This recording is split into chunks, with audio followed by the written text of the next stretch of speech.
Welcome to Preserving Our Oral History. Today we're featuring former Toshao Leeland Clenkian. Yeah, my name is Leeland Clenkian. I was born here, and I am a direct descendant of the founder father of this village, earlier known as Pakuri, now known as St. Cuthbert's. As a matter of fact, the founder father, is my great grandfather, my grandfather's father. So I was born here, and I am 73 years old now. I have been a primary school teacher. I've been a soldier for 6.5 years, and I've been a primary school teacher for very close to 18 years.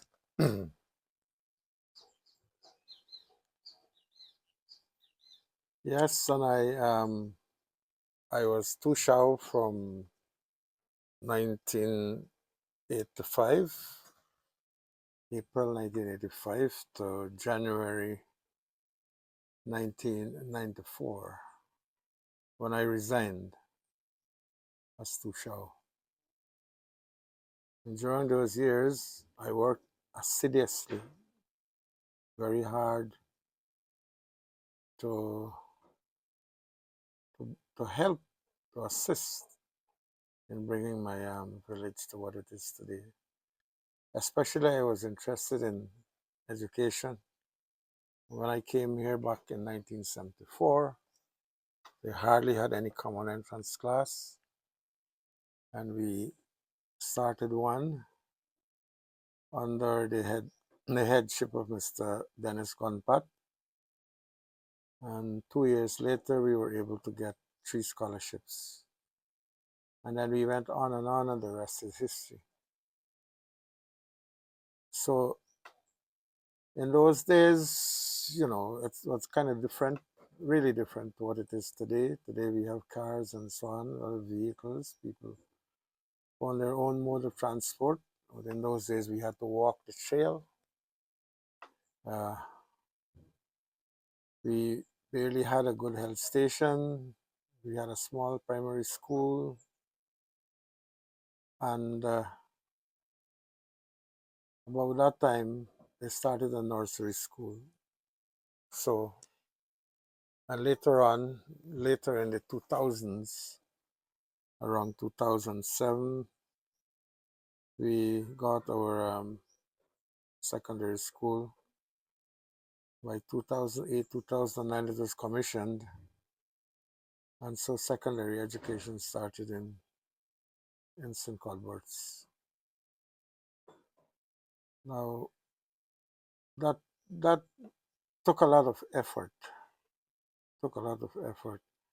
Matter of fact, uh, having to represent the village as Toshao and the regional councillor for Region 4 at the time taxed me a great deal, because I've walked that trail over 100 times, leaving here around 2 o'clock in the morning to get the bus on the highway, to get to the East Coast for my meetings, and then to return to my home, my family, at around 8 in the night, usually around that time.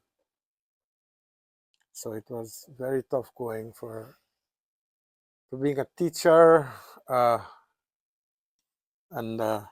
Toshao at the same time, and a regional councillor. But I tried my best, and today I'm seeing signs that what I had striven for is bearing fruit, to lay a good foundation for the youngsters, especially the 10 to 12-year-old group, so that they can go on to secondary school and augment and improve, advance themselves secondary and tertiary level. The co-op shop came in 1965, and that was an initiative from the Dr. Leslie Chin.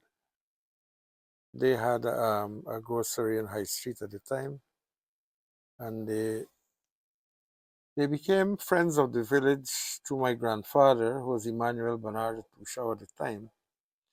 They visited regularly, and so they thought that a consumer co-op would have been an ideal thing because our people had to pull canoes up to Helena and Belmont on the coast or Cane Grove through the Water Conservancy to purchase their essential goods, the sugar and the salt and what have you to survive.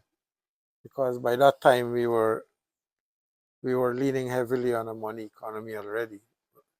So although we had subsistence farming at the time, most families, if not all, but most families at least had a farm with some things inside, some fruits, some ground provisions, and so on. But we were getting used to the staple, the rice and the flour and the sugar. So you had to go that distance by canoe at that time.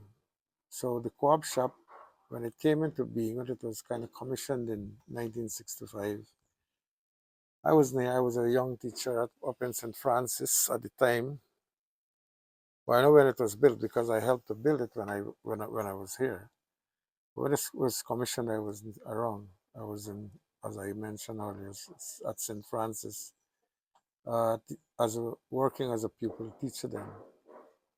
So when I came back, I saw a spanking new yellow building, corrugated zinc, well-stocked shop. And so St.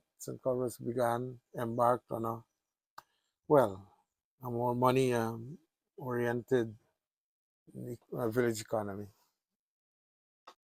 At the initial stages, Emmanuel Bernard, my grandfather, he and his counselors then, I think, had a meeting amongst themselves, and they recommended that the watershed between the Mahaica and the Demerara, circumventing the headwaters of the Mahaica River and going through to the headwaters of the Mahaica and Maikoni, to a point on the Moroni, which is on the right bank of the Mahaica River. That would be the boundaries of our reservation. And that is what it is today. So our reservation really starts at Maduni Head, between the watershed of Demerara and Mahaica, going all the way through up to Bamia behind there, circumventing the head of the Mahaica and going up to the source of the Moroni Creek, and flowing back into St. Colbert's. So we basically have a big, what, a six, something like a six, that the shape of a reservation. And I think it's about 240 square miles. So it straddles both Region 4 and Region 5. And St. Colbert's is in Region 4 proper, on the left bank of the Mahaica River. Well, I concentrate mainly on education because, as I mentioned earlier to you, we hadn't anybody in secondary school out in Georgetown. I don't think they ever knew about even the Hinterland Scholarship Program at the time.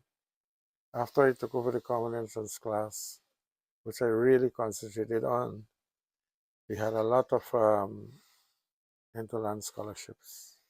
Some people took it, some parents took it and sent their children out. And it was heartbreaking for me to know that we had some brilliant children and their parents didn't take up the scholarships. They had some very, very good passes, and they didn't take up the Hinterland Scholarship for, I think, well, maybe more than one reason.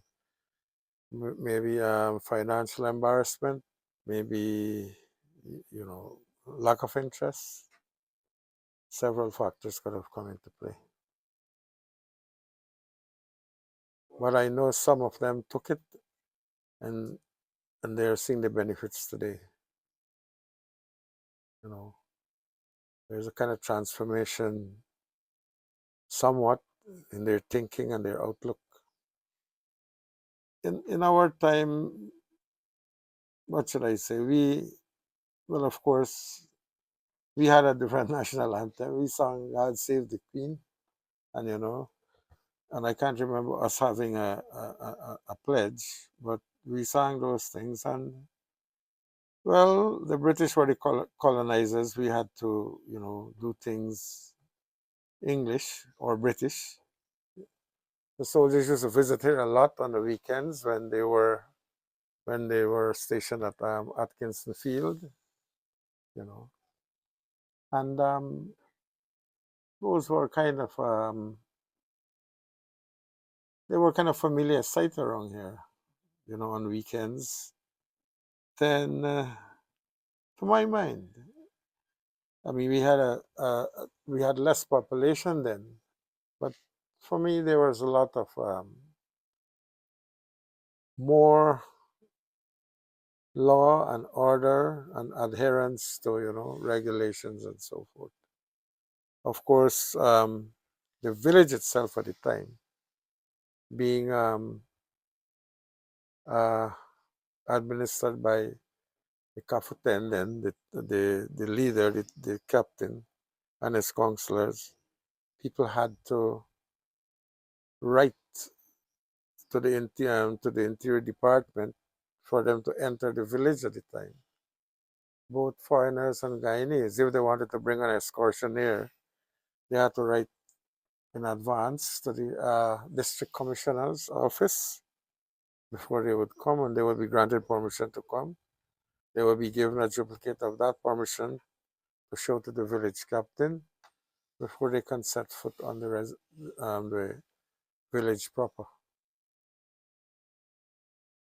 Yeah, I remember that. There was SOPs. Yeah, gradually, some these laws were kind of relaxed, and then even in my time as Toshao, you still had to get permission from Interior Department, and we had one caucus, I think, in my time, but they had in my father's time too, was a Toshao. And in my time, we were thinking, and we thought then that how do we know? How does the Interior Department knows, who these characters are, if they're good people or what kind of people coming? But they're coming to our land. They're not going to their houses or their villages. So we thought that we should have a greater say in knowing who comes to our village. So we said, you know, let us have that. Let us have that kind of authority that we can say yes or no to whoever comes here, you know. And so gradually that I think it goes without saying now that those things were left in the hands of the Toshao and his counselors. That if you come here and you misbehave, we really don't mind. How much permission you got to stay. It's our task that you're undesirable and you have to leave. Like myself and John, one time I remember when we started Heritage Day in 1985, on my Toshao ship. John Simon, the late John Simon, was one of my chief counselors. And Heritage Day was inaugurated in October of 1985 here. And by about 1988, other people started coming, from the coast, truckloads and cruiser loads, Land Rover loads, and so forth. And one time I remember that a truck came with a set of drunken people and dope, marijuana. We were smelling it. I know. I know the kind of scent. And they came and they parked and they began to behave in a kind of manner. And we asked them immediately to leave, and they had to go. They had to go. Because we were not going to tolerate that kind of behavior. And we understand that they came from the East Coast at the time.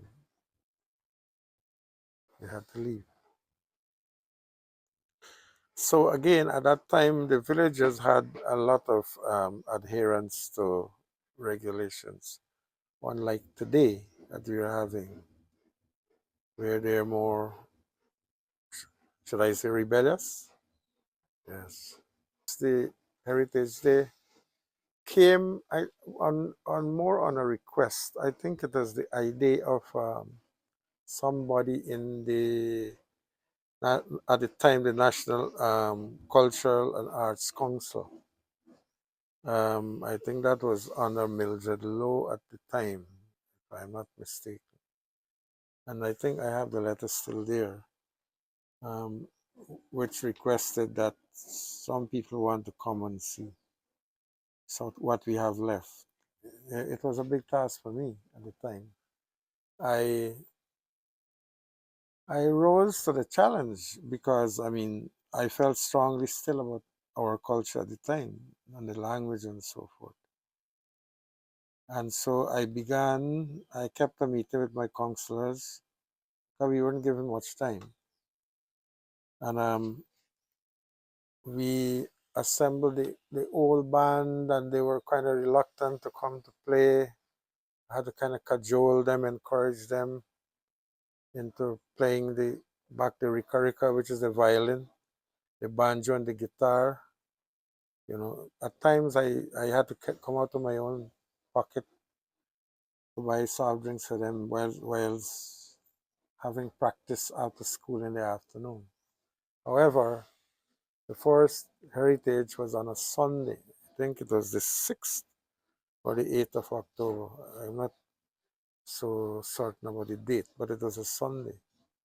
And we had my wife and John's wife and some people, a mixed group dancing in the school. We had it in the school at the time.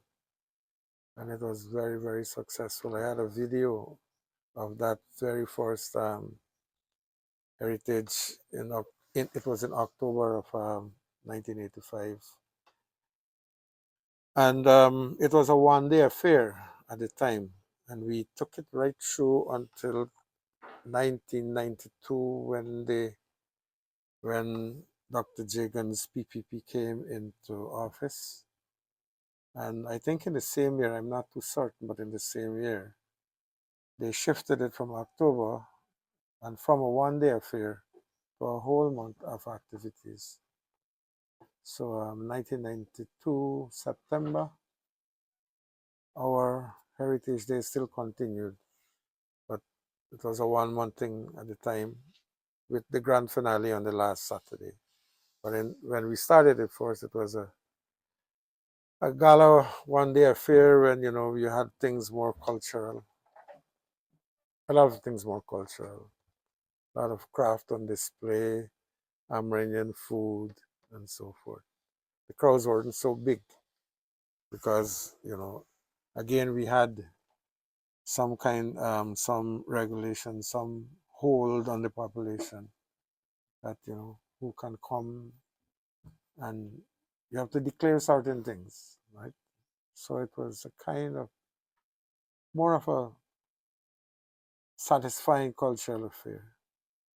We had the Mari dances, the dancers, the real indigenous dances, and the violin band. When I was telling my people at the time that if your sons and daughters do not practice the songs that we have, when the present ones, our present musicians pass away, they will go away with all the talents, with the knowledge and everything that they have, and we would struggle to maintain our culture. And so it is now, because our banjomen has all passed away. We had an export Rika Rika man, violinist, Mr. Ferreira. We danced at the National Park at the time from St. Cobas, had a very good vibrant dance group. And, you know, It was so good. The dances were so well coordinated, and a mixed group, not only a young, half young, I would say, from old ones, school, some school boys, some school girls. Very entertaining. Yes, I was taught the language basically um, by speaking it with my grandfather and my grandmother mostly at the time. My mother knew the language too, and so all her instructions and so on at home will be in Arawak and so on. You know, like you have to wash the ware. She said, "Husukusaba to karbo, husukusaba to pote, husukusaba to duada." You wash the cups, the plates, and the pots and so forth. Right?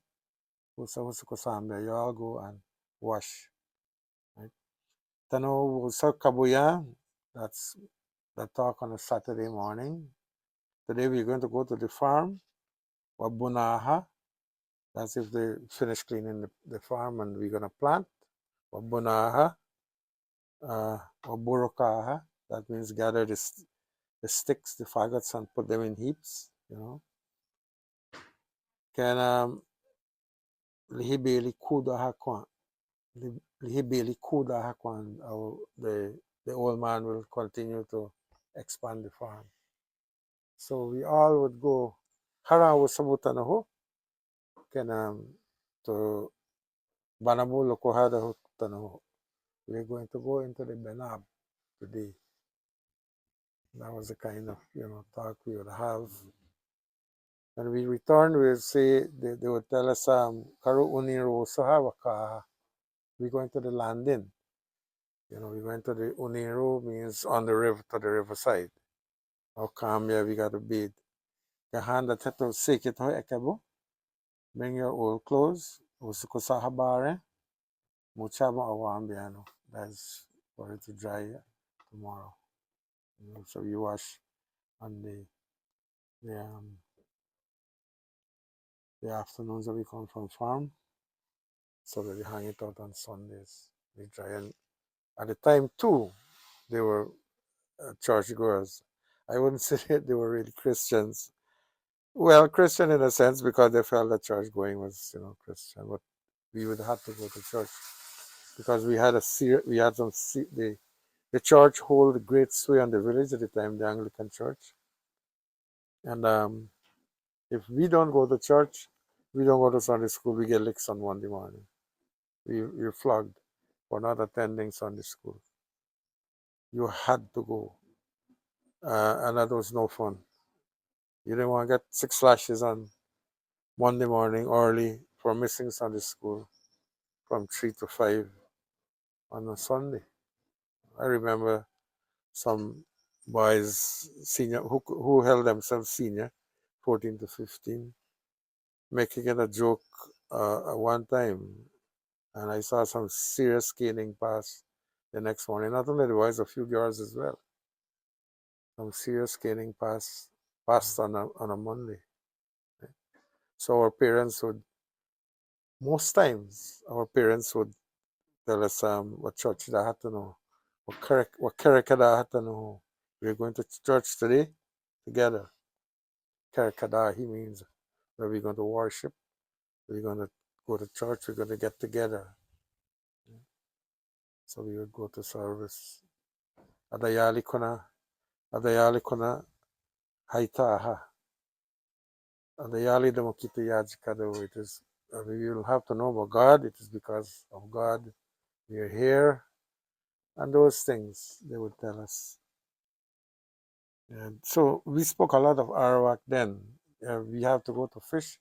We don't say go get the hook rod and the thing and put the huchka hubadadaya, huchka to pamu, huchka to kali, or kaka wabadasha, and wayabuduha, kamakutoha. Bring your hook rod, get the salt, get the cassava bread, because when we catch the fish, we're gonna roast and we're gonna eat, right? Because we said Morocco is good morning, and they said Halekoba, how do you do? That's singular. Halekoha if it's plenty. If that's the plural, halekoha, how do you all do? If you reach a group, and if it's one person, halekoba, your response may be sakwada barin, I'm feeling well. Your response may be nimaki, things are normal, routine, those kind of answers you get. Sachida ako donotanaho, I'm not feeling too good in body. I'm abuakadenima, I'm sick for a while or for a little bit of time. Karikadashi, I have a headache. Those sort of things. They would know it here. When I used to teach it through the Robinson, they would know it here. And then they would pack the book, I think. It's reasonable to assume that, and pack it somewhere. And I used to blame them. But the thing is that on second thought, on deep thought, I know that when they go home and they speak that to their parents does not know it. So there can't be any conversation with the parent. So what else can they do? When they leave the class here, one goes that way, they go their separate ways. And so you can't find them conversing. So you're back at square one. Some of them, however, one or two of them in the minority, would remember some words, some sentences. I think those are the ones who are interested. I remember Janelle, Wilson's daughter, who would, greet me in Arawak because she was one of the earliest students. She showed a lot of interest. I remember, well, I didn't really teach Aaron. Aaron Donners had his parents spoke Arawak, both mother and father. And he knows it to a reasonable extent, right? But on coming back to teaching them on the Saturdays and so forth, that was the bugbear of it. They couldn't converse at home in Arawak. So what you don't use, you lose, they say. Yeah, and I think it's still a beautiful language. You can, I still like refer to the Navajos during World War One, the signalers, and how they defeated the Japs in the Pacific Islands because they couldn't decode certain messages. So there's beauty, comfort, and security in the language.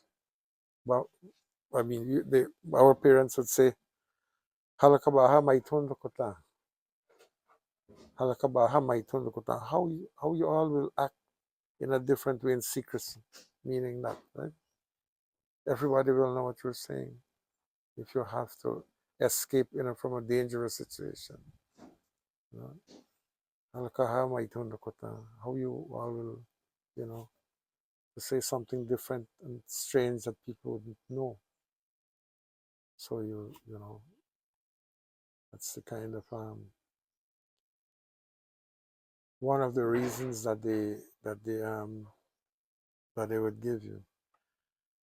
But because I think of our proximity to the coastlands and the various teachers that we have, most of the children at the time, you had to know I think the 3 R's or the 4 R's. I think it's reading, arithmetic, and writing or something like that. And when they come here, they would say, "Well, you teach the work people children, teach them to add, to subtract, to multiply, to divide, and that's it." You know, I've heard that. And there was on the R the to be verbs.